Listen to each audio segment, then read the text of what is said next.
All right, we need a technical engineer. Oh, it's live. Good evening, everybody. I am tonight's host of Elevating Men, Lauren Jones, aka Lojo Speaks, aka Lojo the Car Pro. Tonight's gonna be a little bit different. We decided to bring the ladies in the house, so we have a few ladies that will be joining us in commentary for tonight's show. So tonight we will be focusing on how do men and women work in unison with the man as the head of the household? So, of course, we can't do this without ladies involved. So, I have two panelists tonight for us. We will start with our gentleman as normal. We have Mr. LaRon Barnes, aka Levon the Motivator, aka LBZ, in the You know building. what? Good for you. Listen, I'm wonderfully well, Brother Lauren, man. I'm excited about the conversation we're going to have today. I'm telling you, relationships are amazing. So I'm excited about what we're going to learn from this and how we're going to find out some solutions in this thing. I love it. I love it. To his right is Mr. Boykin, Andrew Boykin, Mr. Dinner and Dialogue. Also, he runs an organization called resting2050.org. Mr. Miyagi, good evening. Good evening, everybody. Hey, I don't know what we're going to be talking about tonight.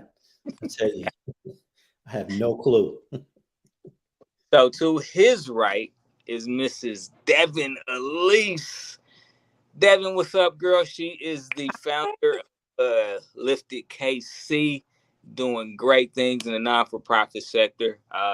She is leading a movement called Men Heal, which is a spinoff of mental health. She used her creative juices to put the Men Heal together, and she's got a lot of great things going. So, Devin, welcome to the show tonight, ma'am. Thank you. Thank you. It's always a pleasure to be asked to be on. So I'm excited about the conversation, especially with the way the world is moving. So I'm here. We're here. Let's talk. Let's do it. And last but not least, below her to my right is Mrs. Latoya Rosoff. She is the owner of 79 Rose Dress Shop.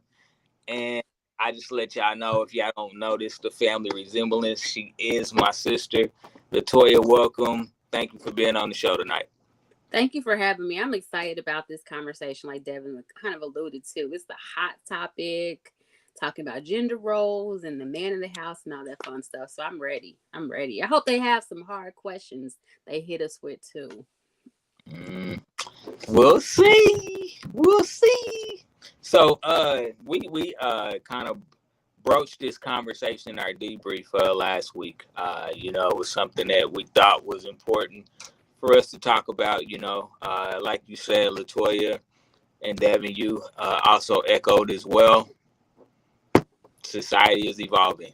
Gone are the days of Ward and June Cleaver, where Ward goes off to work and June is at the house taking care of the household. We have, women in the workforce now. It's changed the dynamic of the home.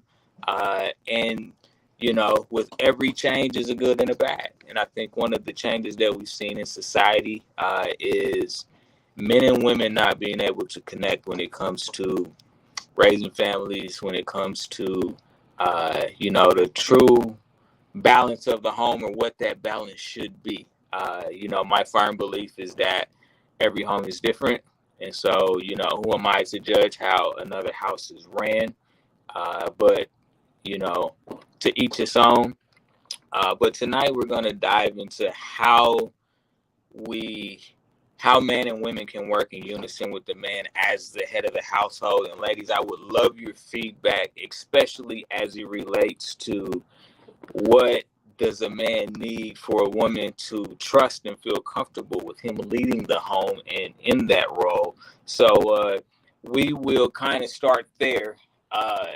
And so, Devin, I'll lead off with you. And just with the whole mantra of the man being the head of the household, of course, society has changed. Are there things that men are missing that women are saying, I don't trust you to be the head of the household, so therefore I cannot totally submit to that thought process. Woo, woo, that's heavy. That's heavy. But I think, again, like I stated, it is a very needed topic with the way society is going, and social media playing a huge part in the direction of relationships today. Everybody's a life coach, everybody's a relationship coach. And like you said, Lauren, I think it's very important to remember that each relationship is different and the needs are going to be different, which means the roles are going to be different. Me as a woman, I think it's important for me to see leadership capabilities in a man. Not to say financially, because even if I'm bringing in the bulk of the income, I need to trust that he can balance it. I need to trust that he has our best interest, that he has my best interest as our family moves forward in whatever direction that we have agreed to. So there are things that are not necessarily financial related that are important for the foundation of a household, is in my perspective. So I think, again, just looking at the dynamics that are agreed upon by the two people in the relationship, and then moving forward to that common goal. With doing that and having goals set, it's going to be important for me to see that he's leading based on what we discussed, without me having to reiterate, without me having to take the lead, without me having to always come and clean up the mess of a mistake that he may have made. Like, accountability is going to be a huge part. Him making sure that even if he makes a mistake or needs help, that he knows that I am his helpmate and that he comes to me for help instead of just trying to fix it and smother himself in being that provider. Like, most men feel like they are the fixers. But again, Adam and Eve were together as a partnership, as a duo. So it is important that together in a relationship, we feed off of each other and we have each other's back, good, bad, or ugly. So that's my take. Okay, good. Latoya, I'll let you chime in with your thoughts. I mean, that was a mic drop. I mean, she said really like everything that I was gonna say too. I think part of the problem is that, like, it's, even though society is changing, we're still trying to put everybody in this one size fit all formula. I think you said it too as well. Everybody's family situation is different, right? And so how, this household might look at leadership one way, and this household might look at leadership another way. But if it kind of depends on what are those norms and those standards that have already been set as the couple. I think just in general, when I think of a man leading the household, I think it's just like just direction and leadership and oversight, on the basic things, and following up and accountability, and I feel like supporting the wife or the spouse or whatever in that situation. So if leadership could be like, if mama says something, you have to go with what she said, I support that. So and again, it, like she said, it's not all about, I think traditionally the man brought, made the money and he set the rules and the standards. But if you set them together as a couple and you define what those guidelines are for your household, then that's how your household will operate in general. Love it. I love it. Latrice Tucker, I saw you chime in. Good evening. Thanks for always being here with us. So thank you so much for joining us. LaRon, I'm gonna let you respond. Don't put your foot in your mouth, brother. The floor is yours. You're muted. Go ahead and unmute.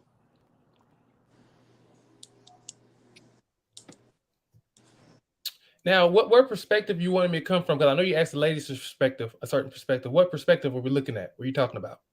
So take the same question and just provide it from a male's point of view. How do you, as a male, build trust so that your wife is comfortable with you leading the home? Absolutely. I think the greatest thing is follow through. Mm-hmm. If I'm honest with you, I remember when I was working Primerica, I was selling insurance, and I was, me, I'm very motivational. I'm very excited. I have big vision. I have big dreams. And I learned that And that at that time of my life, I lost credibility because I was saying I'm going to do this, that, and the other, but I wasn't following through. And after a while, my wife began to not trust what I was going to say anymore, and it hurt me. It made me feel like, dang, why don't you believe that we're gonna be out of this situation one day, because we were going through a very hard financial time. And I me personally find out when you're not a man of your word, you don't follow through. It doesn't matter how positive you are, where are the results? And for me, I wasn't given the results, so I lost a lot of credibility. And then I had to build that back up. And when I learned that when you lose credibility in one area of your life, at least I found from women, I mean, tell me if I'm wrong, ladies, it affects other areas of our lives. When I can't trust you here, then how can I trust you here? Mm-hmm. And so for me, it's the follow through, is doing what you say you're gonna do. And if you make a mistake, it's a mistake, but mistakes shouldn't be repeated and repeated and repeated and repeated and repeated. And if I'm honest, that's what I was doing. And so I had to really build that back up and show my wife, yo, I got us. Yes, I was dumb back then. Yes, I wasn't following through. Yes, I wasn't keeping my commitment. And it's more than just saying I'm gonna do it now. Is you got to show it now. And so that's the greatest thing I've discovered when it comes to being a man that a woman is willing to follow. Okay, Mr. Miyagi, as the elder statesman, I'm sure you've been around the block a couple times. What advice can you offer, you know, young men, maybe looking to get more serious in a relationship with a lady? What advice can you offer them to prepare them to be leaders of their homes? So if you find yourself going around the block a couple of times and a couple of more times and not noticing that you're going in a big square, not noticing the same old houses and the same old everything because you're not doing anything different, you might want to start going straight and do something different. Because what will happen is if you get on a better path, instead of just a square, keep going around the block, that's where you're going to find yourself. And unfortunately, right after you meet her and you ask her to follow you, she's going to be smart enough to know that, I wonder if he knows that we've been around this block for the past 8 times. And when are we going to do something different? Yeah, she's going to start to notice that you don't know where you're going. So you don't even know how to lead. You don't know where to lead. You know that you want to lead, but you haven't put in the discipline in learning what lead is. And sometimes lead means preparing yourself before you ask somebody to follow.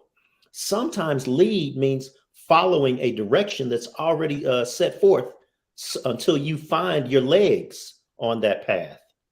There's a whole lot of things that lead actually entails that a lot of us don't actually learn before we start to say, hey, baby, won't you follow me?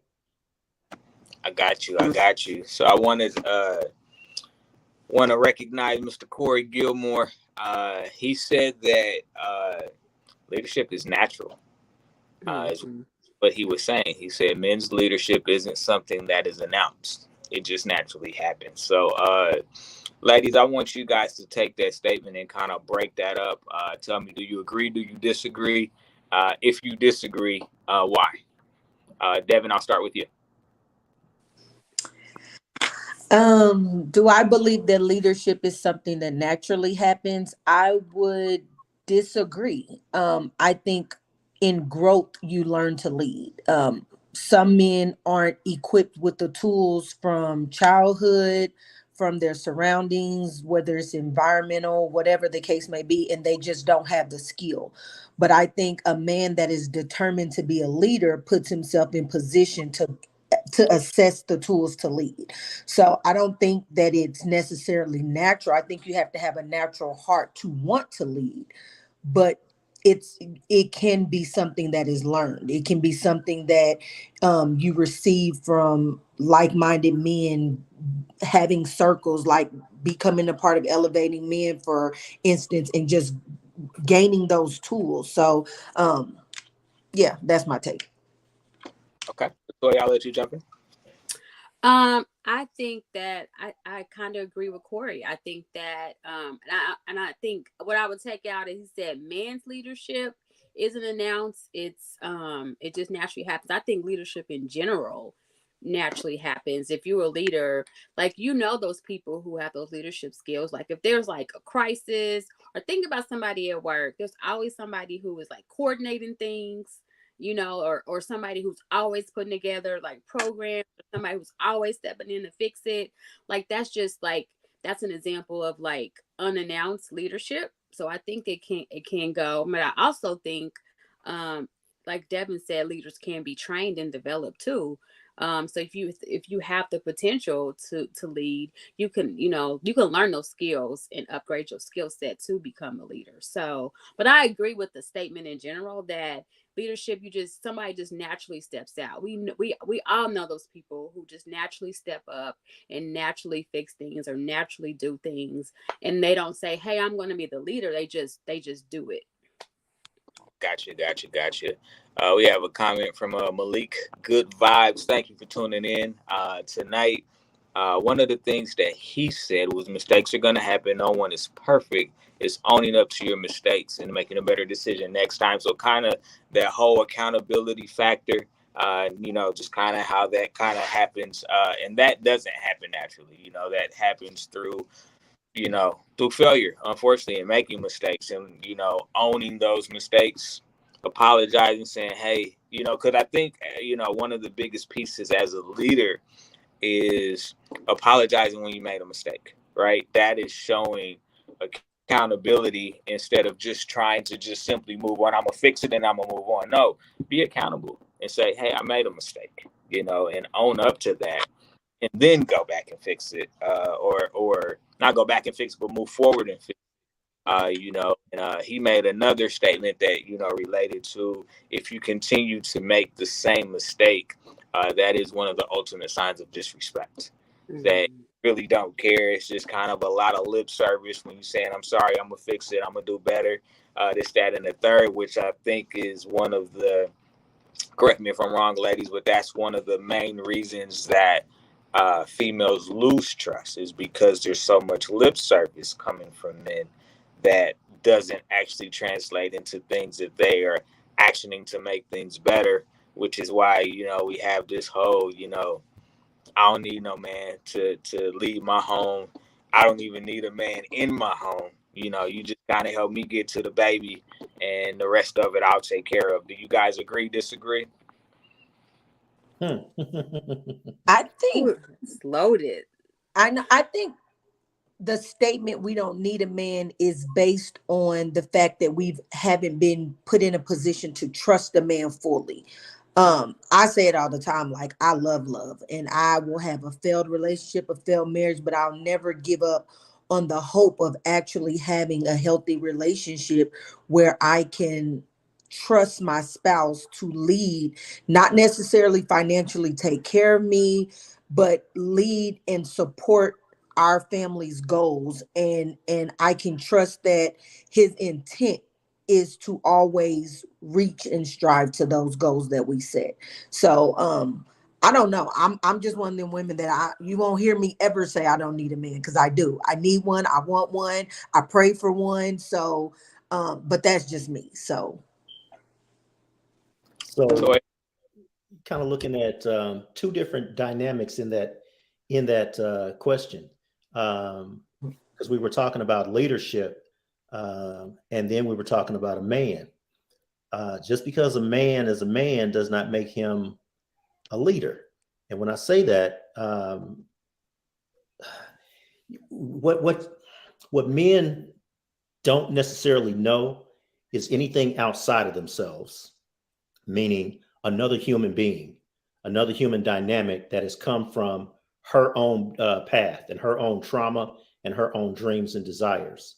And say, for instance, she comes home from work devastated one day, and he is basically a fixer. He's going to try and fix her tears He's going to try and fix her pain, but he's not going to know what's going on with her.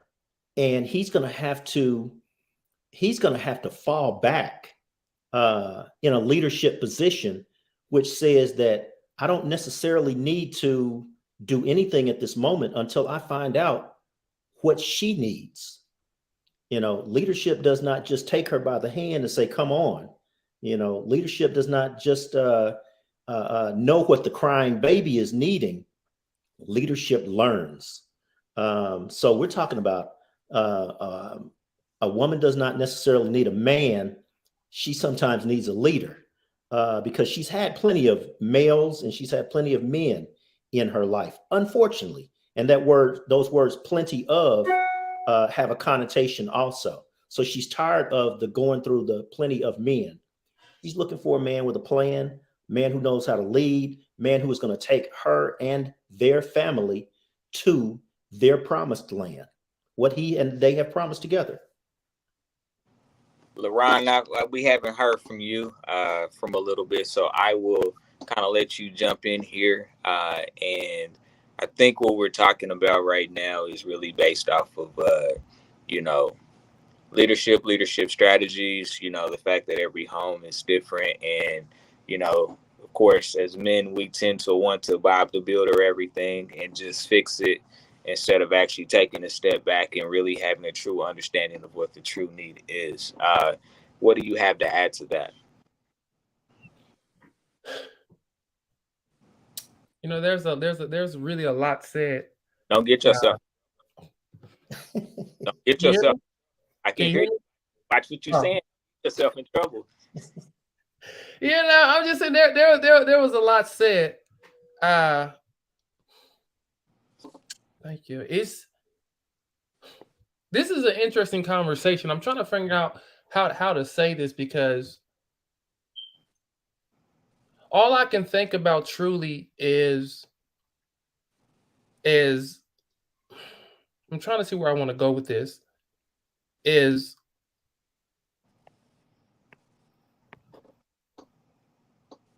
guess I want to ask a question. This is how I want to do it. I want to ask a question. It's more so when it comes to men leading, why? And I guess it's for Devin or one of the ladies, really. When it comes to men leading, do you all feel that if a man makes a huge mistake, or if he doesn't, when do you feel like that you should come in and help that man when he's like, what? I'm just trying to find out where's the boundaries where you say the man's not leading well. That's what I'm trying to ask the question of. I want to find out that real quick. Like, what is the boundaries? What identifies if a man is not leading well? Is what I'm trying to get at first. And then I want to say something off of that. Toy, you can have it. Oh, not leading well. I think it's situationally based, right? And I think it depends on the values of the household. I think, for an example, let's just say I'm just going to throw out the money situation, right? And so I say, if a man can't provide for the household, that could be seen as not being a strong leader, just in general, right? Or the question, I'm trying to think. It's like it's so loaded, so I'm trying to, formulate my words. But I think it, like I said, it's situationally based. Depends on the situation, and I think it's more about like, does the man have a vision? Okay. And does he have a plan? Is he strategic to have the strategy to implement the vision, right? And then does he follow up, right? And provide, and are we seeing results? I think those are all the things. And if he can do any of that, I think you can be not seen, as a strong leader in general.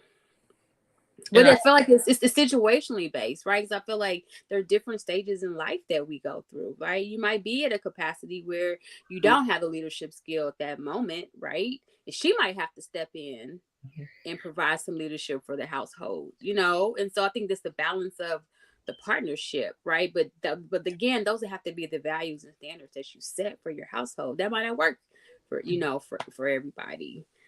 But repeat the question again, LaRon. Can I say something real quick?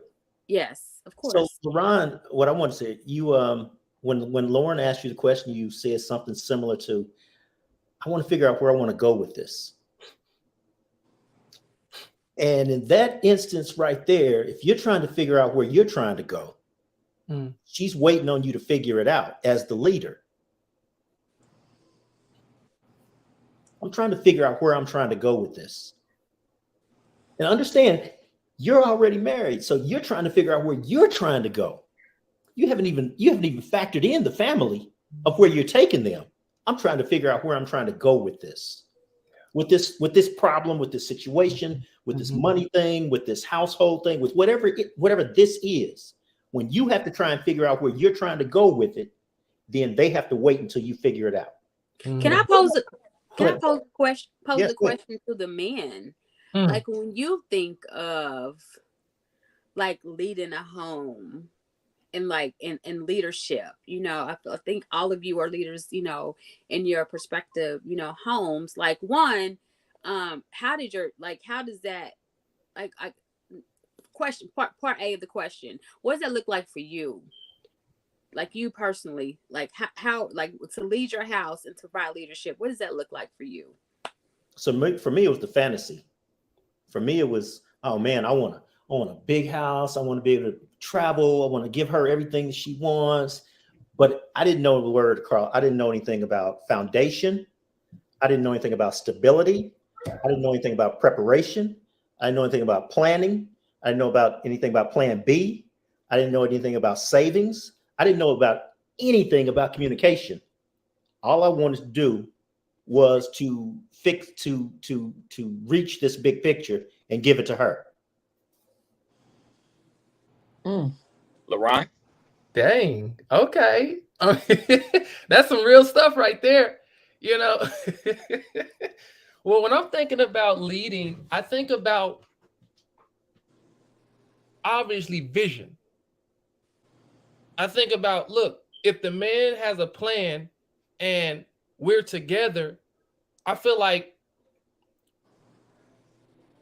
a woman supporting that plan and also the man supporting the woman is not a one-way street.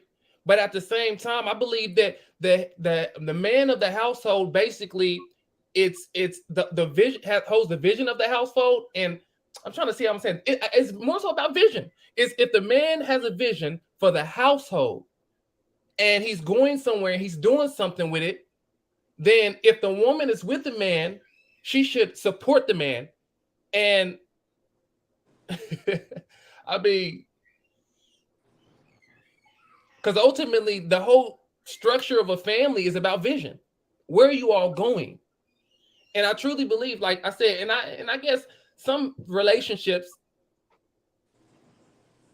I've seen that women don't believe in their man, or they don't believe in the dream, or if it's not happening quick enough, there's deterrence.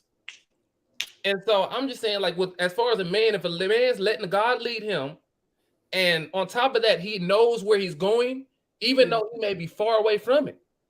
I think that puts him in a position to lead because he's going somewhere.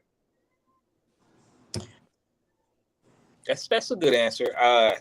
You know, I think Devin wants to say something because I want to see if she disagrees with it. It's perfectly fine. I want to hear it though. If you don't mind. Hold it. I want to ask the ladies if they're big on that word somewhere. He's leading somewhere. Do y'all like to go somewhere or to a specific place? Because I always get, where we going? To the Copa. She said we're going to the Copa. Hey. No, I think that there's a fair number of us men that weren't trained how to lead because we didn't have fathers in our homes, right? And so we have these imaginations, we create these scenarios where we think, when I get my own family, this is what I'm gonna do. And we operate in a space again of trying to fix, right? We're trying to right or wrong instead of learning to evolve, instead of learning to work within the confines of a team. Because at the end of the day, the man and the woman is a team. The structure of each home is going to be different, so that teamwork is going to look different. one of the things that I pride, my wife on is she's a great team player. Whatever she sees a hole and she's like, hey, boom, let me jump in here and let me help fix this, or let me help make this work over here. And she is great at saying, hey, look, I don't know, this is on you. And she trusts me to make the right decision for whatever that situation is. And so I think the teamwork piece is the biggest piece. I think you can get caught up so much into society's view of how your household is supposed to run. You have men that are being told every day, hey, if you ain't the breadwinner, you a scrub. And that's not coming from women, that's coming from other men. Or you may have a guy, that, hey, I'm making all the money, but he's so emotionally disconnected from his home because in his mind, or maybe the way he was brought up, he had one job, and that was to bring in the bread. Everything else is the woman's job. And you have to recognize when your role needs to change, whether it be male or whether it be female. You have to recognize when a role needs to change. Sometimes that happens through communication. Men, we can't always be strong. We're human. We're weak sometimes. And, having a strong woman that you can even say that to and her not judge you or make you feel worse, it's super important. And that helps define the marriage, that helps define the relationship. And we ain't even talking about kids, right? You bring kids and that's just, it's going to blow the whole thing up. But the important part is to date right, date slowly, take your time, understand each other, and know that it's a journey. This is a marathon. This isn't a sprint. People who've been married for 50 years, sometimes you see this love-hate relationship almost, but they will go to bat for each other against everybody else. They will not let anybody come into their home and destroy their home because they have made it work. They have a plan, and maybe that husband had his vision and the wife had her vision, and you're molding these two visions together to try to make a home. And so I think it's important for us to not necessarily ignore society, but understand that, hey, this is how we operate in my home. And, this is how we want to raise our children. And this is how we want to create our family and our bond and connection that we have as a family, instead of putting each in these boxes, because evolution brings change. And with that change, the points move. They don't stay in the same spots. And so the days of, the man being the breadwinner, hey, look, mama, if you want to go get your bread, that's just more money for us. So I'm good. You don't have to stay home and just cook and clean unless that's what the vision was. Now, if that's what the vision was and we agree to it, great. Okay. But I would never, as a man, discount a woman's desire to go out and help create. It is helping create.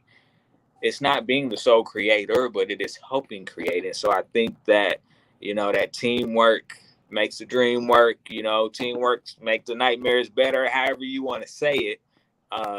Those things are super important.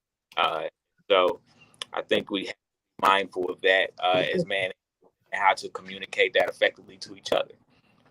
Because that ultimately becomes whether or not a marriage works or a marriage doesn't work. It's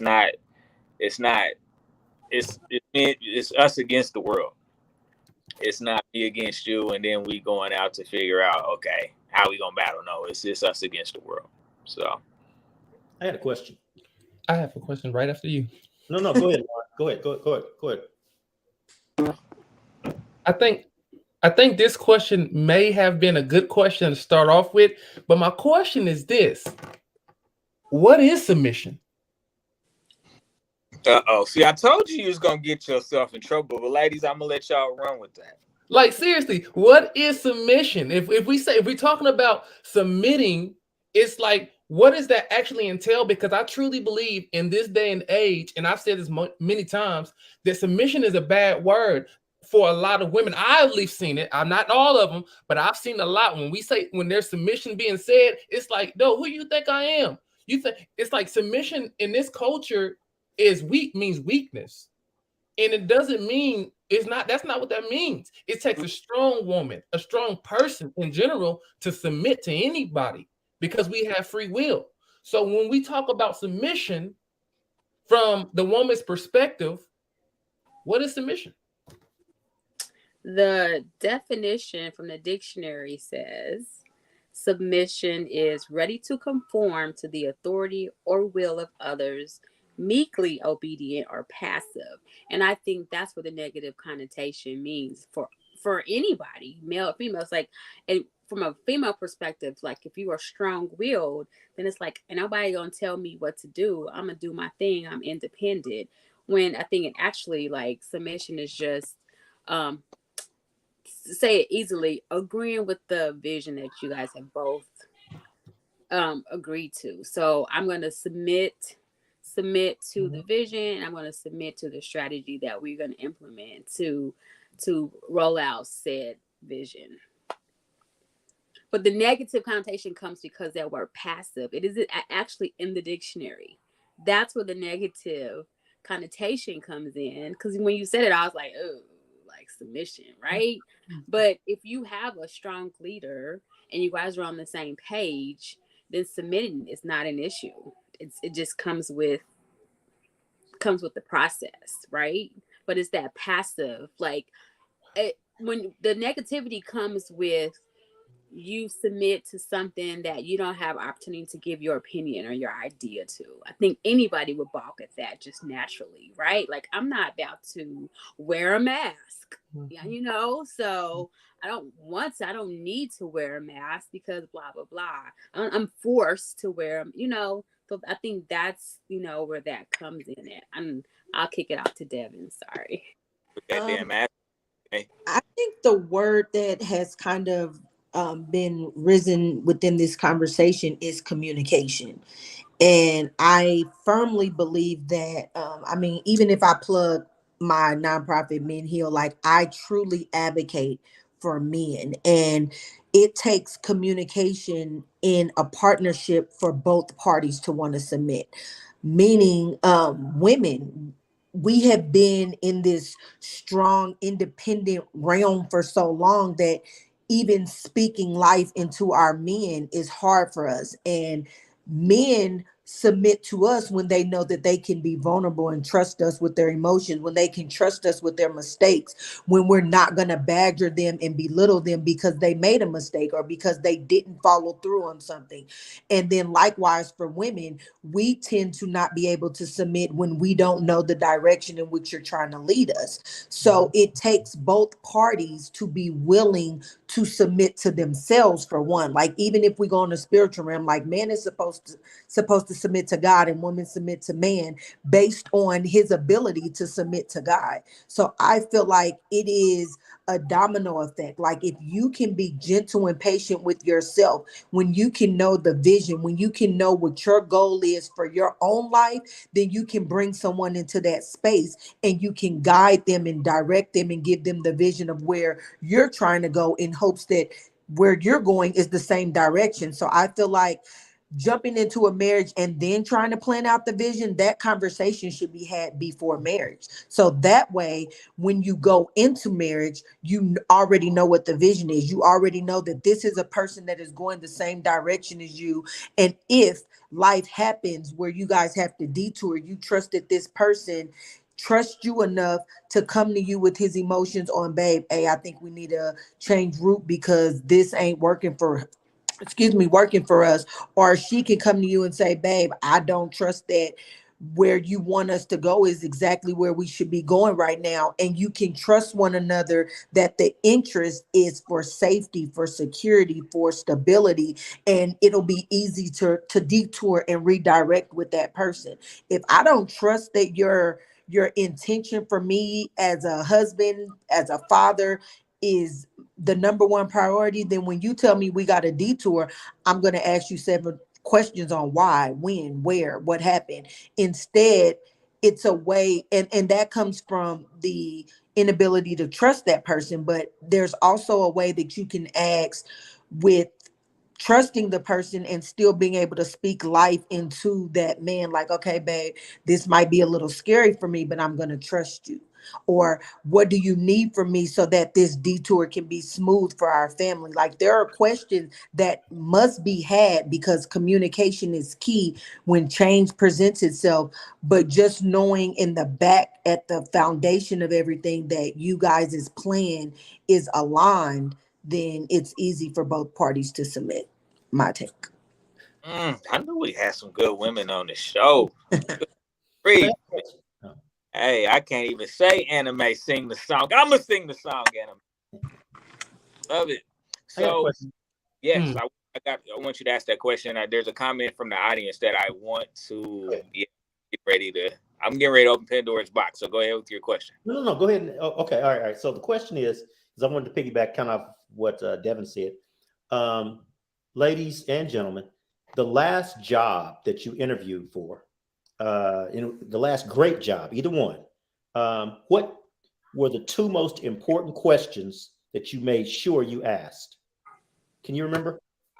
How much you get paid was one of them. When do I start? Because I know I got it. No, I'm just.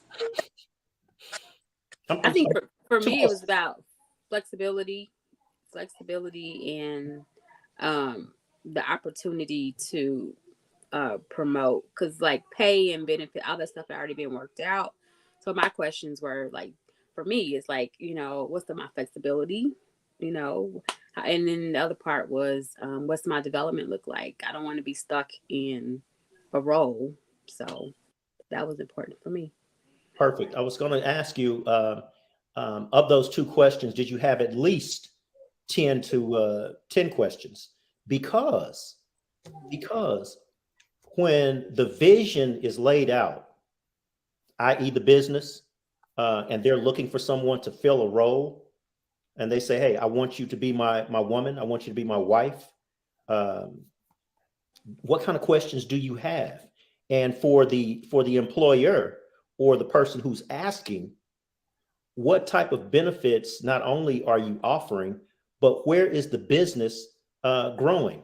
Somebody, Malik Good Vibes, said something like team earlier up there. Anyway, treating it like a team. But even on a team, a business will actually have training sessions when a person's hired on. They will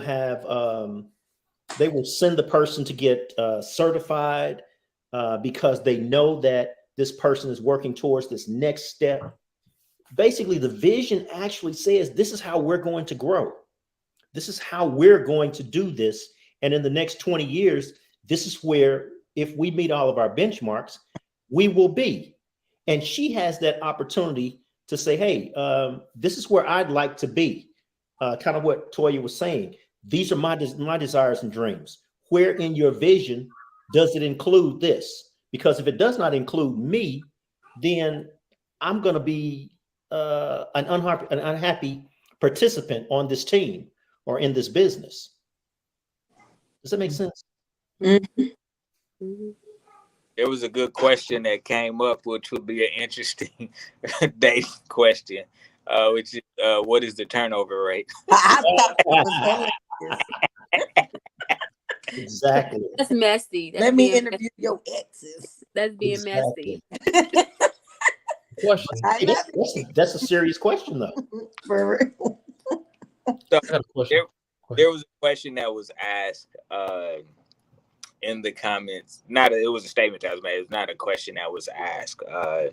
It was, women tend to be more submissive, and I want, because I disagree with that, but I want you guys to take as women on that statement. Women naturally tend to submit and conform. Yep. I want to say naturally. I would say, if you know that, I think everything we've been talking about, If you know that you can trust somebody and you built that relationship, then it's easier to submit and conform. But I don't think women naturally tend to submit and conform. I would say I don't know. I have to disagree with that one. Not even from a personal perspective, just from what I know and what I see. It doesn't come natural unless it's a strong leader that has proven themselves trustworthy enough to, um, to submit. You know, Fair enough. my Devin? perspective. I think I'm going to disagree also, just because I don't think we really understand what submission is. So we're basing that on, in my opinion, an unhealthy definition of submission. So if we were really to like have the conversation and understand submission the way I think Latoya gave a phenomenal definition of it, if we were to look at relationships based on that definition, then I think people's perspective of who submits and who doesn't would be reanalyzed. Like I don't think it's a natural thing. I think it has to come based on the situation and trusting and having those conversations and communication with the person that you're submitting to, because submission doesn't necessarily have to only be within an intimate setting, in my opinion. So yeah, I don't think it's natural. Okay. Does it just kind of depend on the turnover rate? Yeah, after we do some of them post interviews, So, talk to. so I want to play that devil's advocate. All right, Here we Corey, you got to go. back me up on this, man. Some kind of way.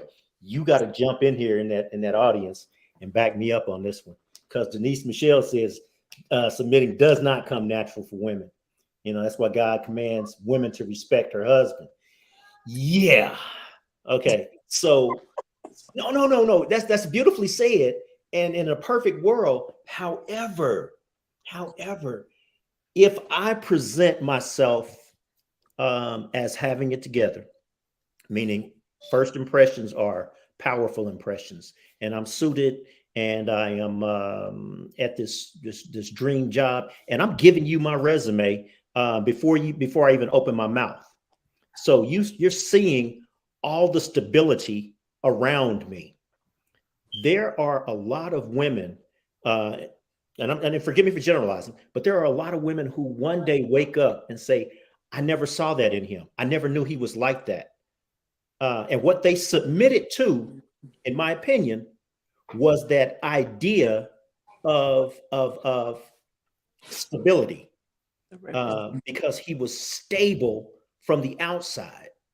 Hmm. And they automatically gave him a pass and didn't necessarily grill him to find out the turnover rate, did not necessarily grill him to find out what he actually felt about her. All she saw was where he was going, and that's all he saw, was where he was going, until she found out something different. But she had submitted to the imagery of that stability, of that security. That's what I'm talking about. Hmm. Uh, Long before she investigated it. Mhm.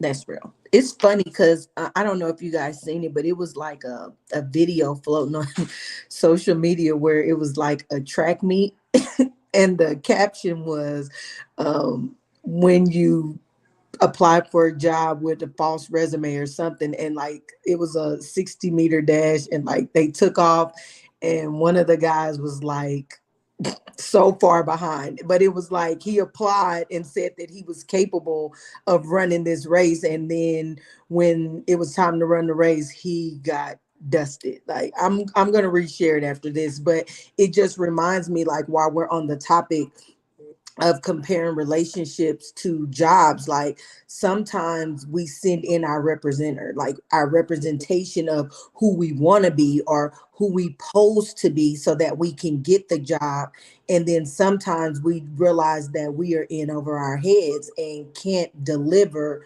what is being asked of us. And from a male perspective, I'm not a male, but just speaking to other men, I think that is when the weight gets heavy for them because men are typically fixers. They want to be able to provide, they want to be able to give their woman the world. But when the reality kicks in that everything about the moon and the stars that they promise are unobtainable, then they start to feel bad about themselves. They start to pull back from the relationship as a whole because now they don't feel adequate. And it doesn't help most of the time that sometimes us as women don't help to come and say, babe, let's revise the plan. Okay, I don't need the moon and the stars.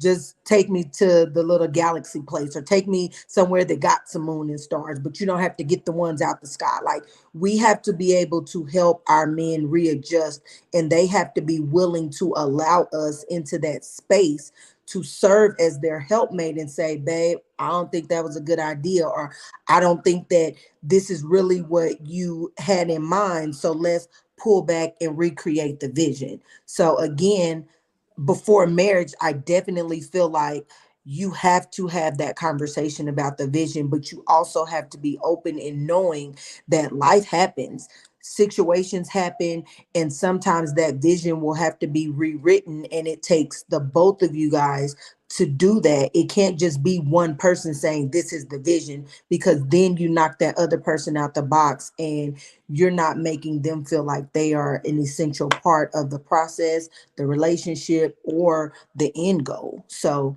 I always come back to communication. It takes two. Well, damn. Go ahead and say that then.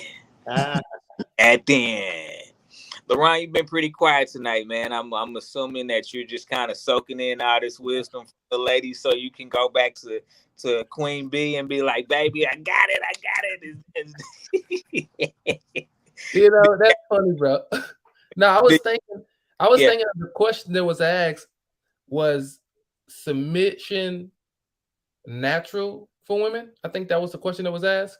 Mhm. And I don't think submission is natural for anybody, because I think submission requires us to lose control. And let's be honest, how many of us like losing control?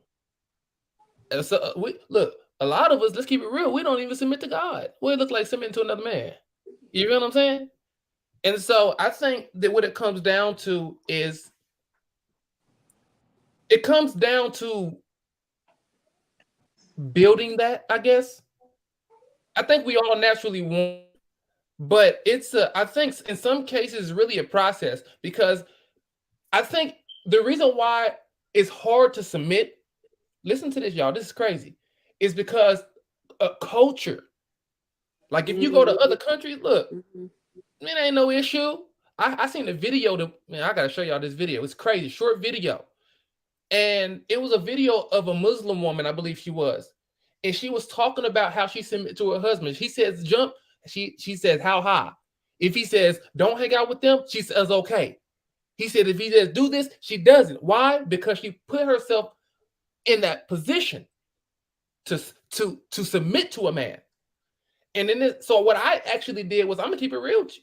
I sent the video to a few women that I'm cool with, and I just asked them, "What do you think about this?" And no, kind of sense does that make? And I believe that in our culture, it's taught. Don't let no man tell you what. Don't let nobody tell you what you do. You stand up. You don't let nobody do this, that, and the other, or whatnot like that. So I think it's really the culture that's saying, "Hey, you a strong black woman. You don't need no man, and you can handle it yourself." And I think people look at submission like control again. And like, once again, nobody likes to be controlled, but submission is a humbling act. It really is humility, and that's when it comes down to. And I believe that when women, when I mean, just like I said, I mean, it ain't no, but it's just like when it comes down to submitting, I believe submission is scary. It's scary for us. And I think Devin had a very good point as far as when she was talking about submission from both perspectives, because there's a level of submission for a man too. Humility. When a woman tells a man something and He knows that she's right, and he got his pride in the way, but he won't. Hello, too prideful. So I believe once again it is a two-way street, but the foundation is look. If I'm leading this way and I happen to not make the best decision, we're not dead. It's okay. Let's get back up. Help me back up. Don't beat me down because I made a mistake. Lift me up. Help me. Build me. And so that we can keep moving forward, because once a man's ego is destroyed, everything that is connected to him, he begins to destroy. Wow. Lauren, you need to get Wendy Armstrong to log in, because she's just getting beside herself with all this. Yeah, she over there dropping little firebombs. There's a conversation within the conversation for sure, man. And I appreciate y'all dropping all the comments that you guys are dropping. I know AL is, I don't know what he's doing in the comments. He must be having a bunch of fun. So AL, I need you to Miss Wendy needs some help out in there. No, she's dropping some jewels, man. But yeah, the way that Ron just got finished saying that, and then she said up here, it's in us, but it's our choice. Submission is a choice. And the way that the negative comment or the negative connotation, the way that I hear its origin is that she also said that submission has been abused as control. Submission is a word that when I was growing up, it meant to stop, give in, give up. Means someone had control of you and they said, submit, stop, give up. Okay. And that is that abuse of power right there. When someone has something over you that you have to give up your control. You know, the other form of submission is when she talks about is a choice, meaning I will stand down for the plan, for the sake of the bigger picture. You know, I will put my ego in check for the sake of the bigger picture. You know, oh shoot, I had a women. This is where some of us men generalize for those women who have it all and they don't need a man. They have the $350,000 a year job. They own their own. They own their own building. They have their own home. They have everything, and they don't need a man.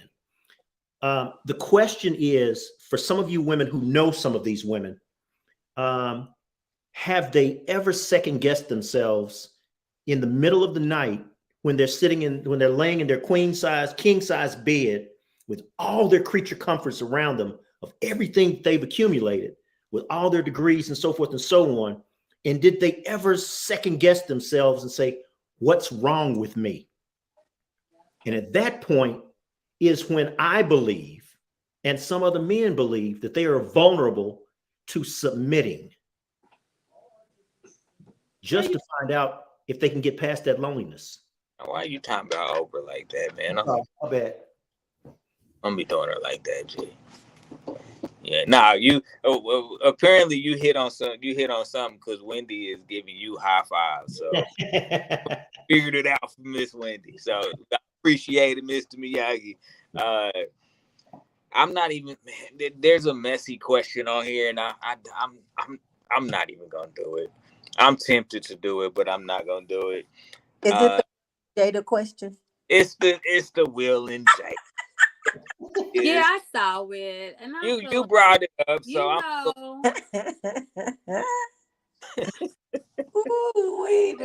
works for them. It works for them. It works. It works for them. Like I'm on the outside looking in. It seems I'm outside looking in, not nothing from the blogs or anything. It seems a little dysfunctional and broken, but it might be their flow, and so their flow is not my flow. So it apparently is working. They've been together how long? It works. It works for them. Can I ask a question? Something.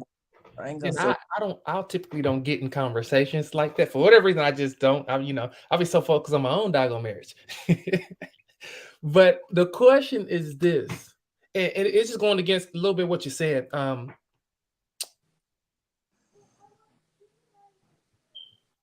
Dysfunction, hear me, doesn't necessarily mean it's working. There's other reasons why people stay together. Mm-hmm. Mm-hmm. True. Dysfunction, especially when it's open to the public, is you can't. Well, maybe that work. No, it's saying it's not working. Whatever's going on, if it shows out here, you can't even keep it inside your house no more.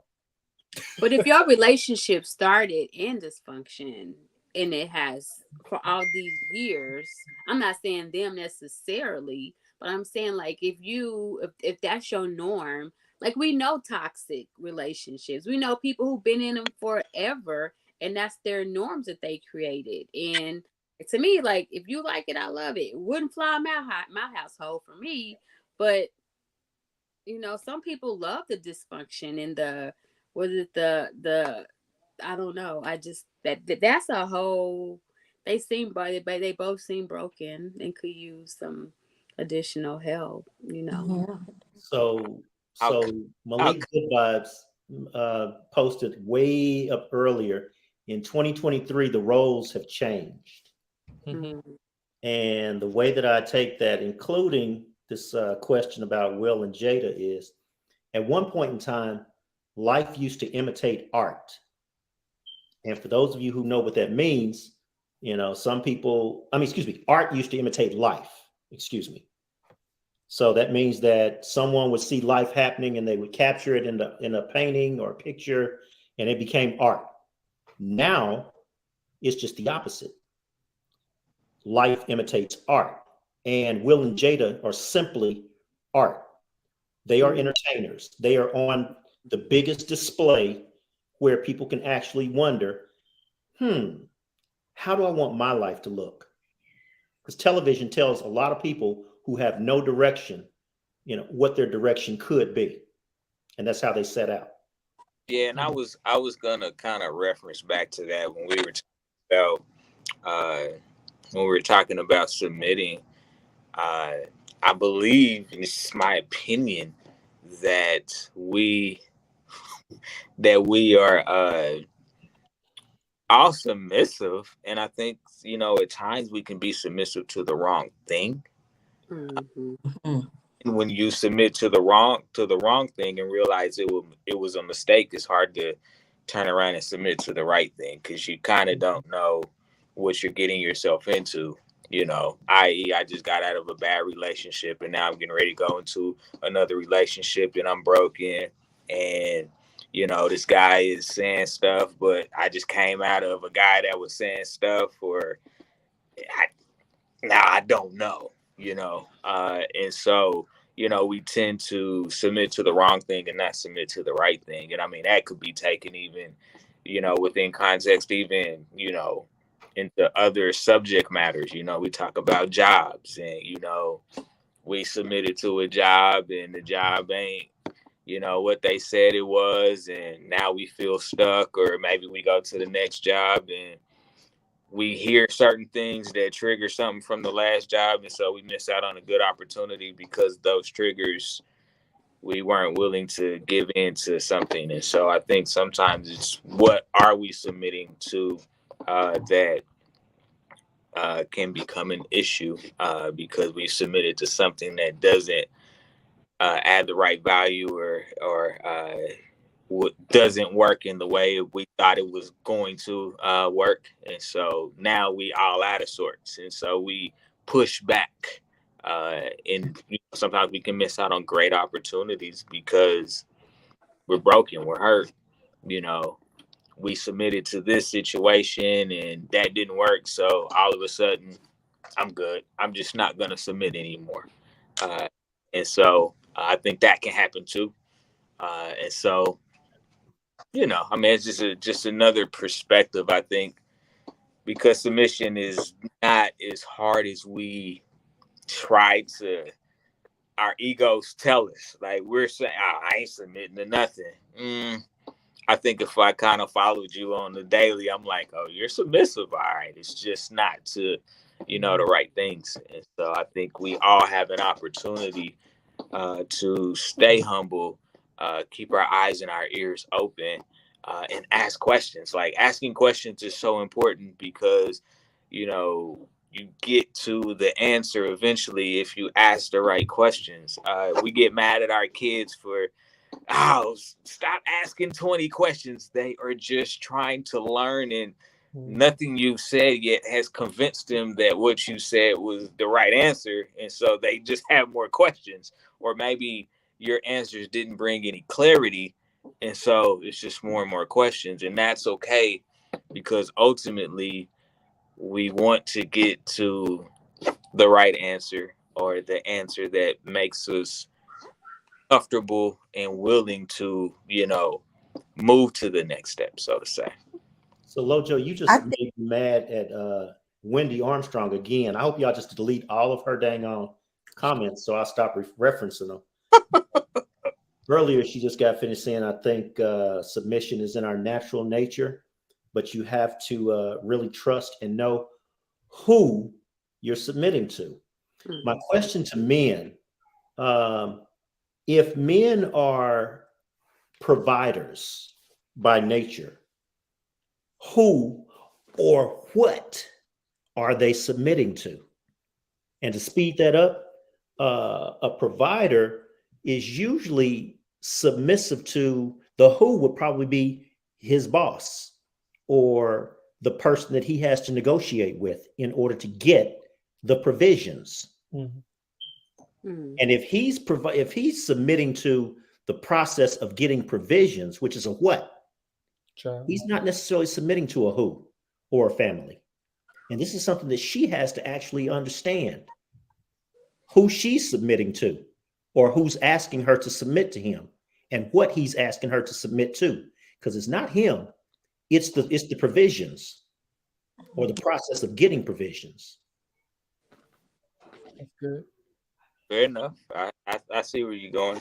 Apparently, I got somebody's gonna be calling me after the show's over. He said. I think one of the things that we often overlook is that we can get complacent in our relationships. And I mean, even if we're talking about Will and Jada, a lot of people always tend to throw out, well, look how long they've been married. So that is one of the things that they feel holds them together, not realizing that sometimes, like I said before, you grow in your relationship and sometimes the vision needs to change. But if you're not having that communication with your partner, then the vision and the road, when it detours, can go opposite directions. And they look at everything around. They look at everything that society is telling them. Oh, they got kids together. Oh, they've been married for 20 years.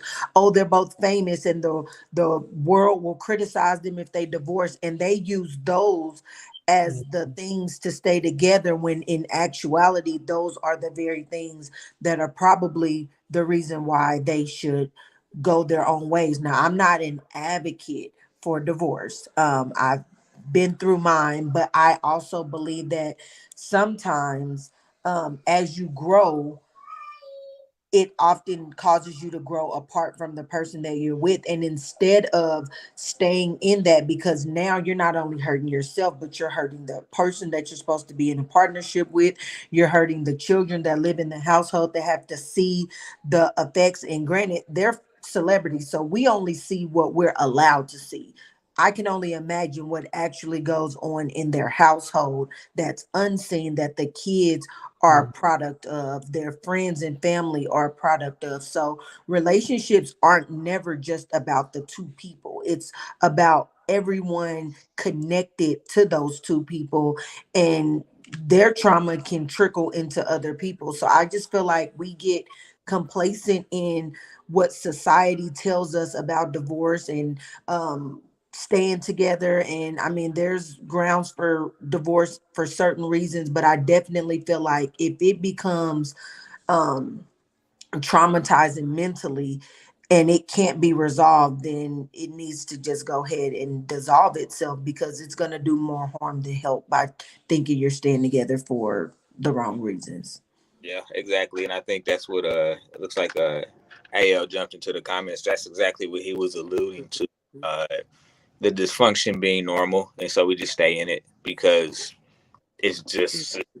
it's normal for us. We've normalized it, and It's so a comfort yeah, comfort zone. yep. And Know so what you get from that person, so why branch out? And then it goes into that realm of fear. Like, I don't know if I'll find anybody that'll put up with my mess, or will I find somebody that is willing to treat me the way that I need and deserve to be treated, because I'm so used to this kind of treatment. I'll just settle because at least I know what I'm gonna get with this person. I hear a lot of women, like, as far as deal breakers, like, why leave him when I know what I'm gonna get? Because there may be something better, but we're so used to just sticking with what we know and not understanding our worth and our value that we will diminish our value by staying in something out of being complacent with that, like being comfortable with knowing what's to come and being afraid of the unknown. I'm guilty of it, but I'm saying, like, sometimes God is calling us to step. He didn't give us the spirit of fear. So you need to walk boldly in who he created you to be, and know that he designed love, and love is for everybody. So your love is out there, but if you stay in the BS, then you're never going to get that chance at real love. So I will hop around, bounce around until I find love. man, you know what, All right. Ellis, Tell some truths out here. Mhm. these I'm not bringing y'all back on the show. Damn it, y'all dropping these gems. I'm not bringing y'all back. Y'all making me look bad. I love every word that you ladies have uttered today. I will admit that I was a little nervous when we were having this conversation because I knew that submission was such a tough word, and I didn't know if we were getting ourselves in trouble. And so I thank you, women, for being mature and giving it to us in a way where we can understand it as men, and learn, you know, more effective leaders in our homes, and understand, you know, the importance of being effective, not being so overpowering that we don't give our mates space to help us and space to share the vision. It's not just ours when we decide to come together and yoke together, but it is now our vision with you as the leader. But understanding that I too have a voice as a woman, and can actually uh, do more help than harm if armed the right way. So I definitely will not invite you ladies back to the show ever. uh, but look, we out of respect for time, not only for our audience but also for you ladies, as members of the show tonight, we are going to wrap things up, and our wrap up is always giving everyone here on the panel an opportunity to plug what they have going on. Uh, I will be a gentleman tonight since we panel ladies first. Latoya, I will lead with you.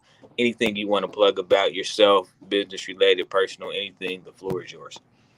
Yes, so I'm owner of 79 Rose Dress Shop, the premier dress shop for curvy girls. So if you want to shop in person, you can come and make an appointment, or you can shop online at 79rose.com. I am speaking at an event on April 29th.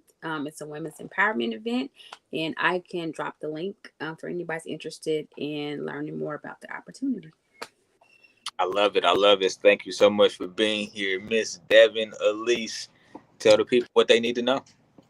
So like they said, I am the founder of Lifted KC. We are a nonprofit that focuses on mental health, but outside of that, our focus is men. So with that being said, we have our first fundraiser of the year coming up May 13th. It is a Kansas City adult prom just a event where we as adults can dress up. I get tired of dressing up these kids all the time, so I want to put on my nice threads and step out. A great event. I'll plug that, and then 2 weekends after that, we're hosting our first annual all men's mental health conference. I am big on advocating for our men. Like I said, as a woman, I want to be loved and adored by a healthy man. So I am going to help create the space where men can have the conversations of healing, of leadership, of submission, of growing, and all that good stuff. So that's going to be at the Gym Theater May 27th. I'll also drop that link when available, and I'll make sure that I give it to these awesome men to plug as well. Follow us on Facebook, Lifted KC, Instagram, Lifted KC ORG, and just stay locked in with us. I love it. I love it. Mr. LaRon Barnes, motivators, tell us how they can be connected with you on a more consistent basis. Absolutely. You can find me on Facebook at LaRon the Motivator 2.0. You can also find me on Instagram at LaRon the Motivator 2.0. And if you're an entrepreneur and you are looking to blow your business up, make some things happen, join the Balanced Entrepreneur. I'm a coach, and I'm letting you know right now, if you are visionary, if you have found yourself stuck in procrastination, you can't get yourself to move, and you're ready to stop staying in the same position you've been in, I want you to reach out to me, because it's time to get you moving. It's time to get you unstuck so that you can ultimately fulfill the vision that God has given you. So reach out to me, and I'm telling you, your life is never going to be the same, and we're going to accelerate the process. I love it. I love it. Mr. Miyagi, aka the Restoration. Please talk to the people.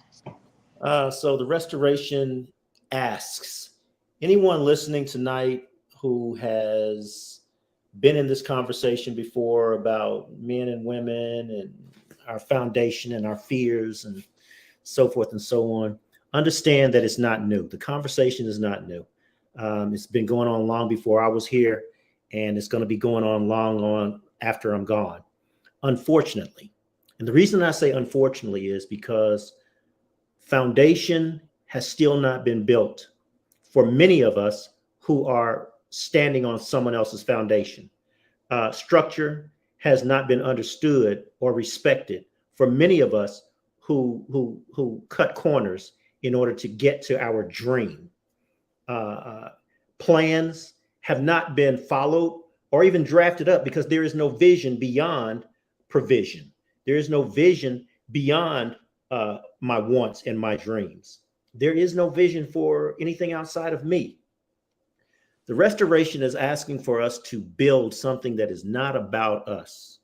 It's about building a foundation, structuring it, preparing it, planning it, and then teaching those who will live tomorrow how to nurture and grow it, so that when they begin to have offspring into what they have already built, what they have already built will hopefully incubate them so that they will actually grow with some of the things that we lacked, some of the things that we needed, such as stability, such as structure, such as resources, such as togetherness, such as an understanding of giving outside of ourselves. And that's what the Restoration is. I love it. I love it. I don't know what the hell you're talking about. When you gone, where are you going? Dude. Okay. All right. Well, whatever. Guys, I am Lauren Jones. In the daytime, you can catch me at Lopez Boys Auto Sales. I would love anybody that is interested or in need of buying a car, know somebody else that's in need. Please send them my way. LopezBoysAutoSales.com is our website. You can also reach me at 816-405-9988. My number's public. Please share it. I don't want to forget about our fearless leader, Mr. A.L. Johnson, who is in the audience tonight. So he's been able to capture some of the conversation in the comments as well. A.L. Johnson Life Insurance Agency. If you are in need of life insurance, Life insurance will help you provide and leave a legacy for your generations to come. So don't take life insurance lightly. It is very, very important. And also, I know it's a taboo conversation in our communities and how we deal with death. But please, please, please understand its importance and protect your family now so that your family doesn't have to suffer later. Uh, ladies, thank you so much for joining the panel. You guys have been outstanding, provided some great dialogue and introspect onto, helping us as men grow as leaders. So I definitely appreciate you guys. People in the audience, please tap into both of these powerful, powerful ladies. Please, please, please don't hesitate to do that. For those of you that have been rocking with us, thank you so much. The comments were live tonight. If I missed something, I apologize, but thank you so much for the commentary. It's always a conversation within a conversation. We love that. Please stay tuned for more from Elevating Men. Our men's prayer breakfast has been moved to April 29th. It was supposed to obviously be last weekend, but with it being Resurrection weekend, we decided that we were going to respect the holiday. And so we are moving our men's prayer breakfast to April 29th, which is at the end of the month instead of the second Saturday. So stay tuned for more information. You can check us out at elevatingmen.com. Check us out on YouTube if you want to check out any of our previous conversations, because this is not the first conversation.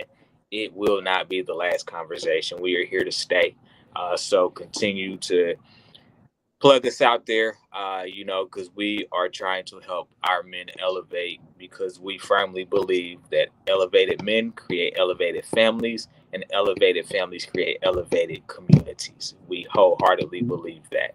So until next Monday, you guys have a fantastic week. If you need anything, we are here for you. And if we don't have the answers, we will get the answer for you. You guys have a great night, a great week, and we will see you next Monday.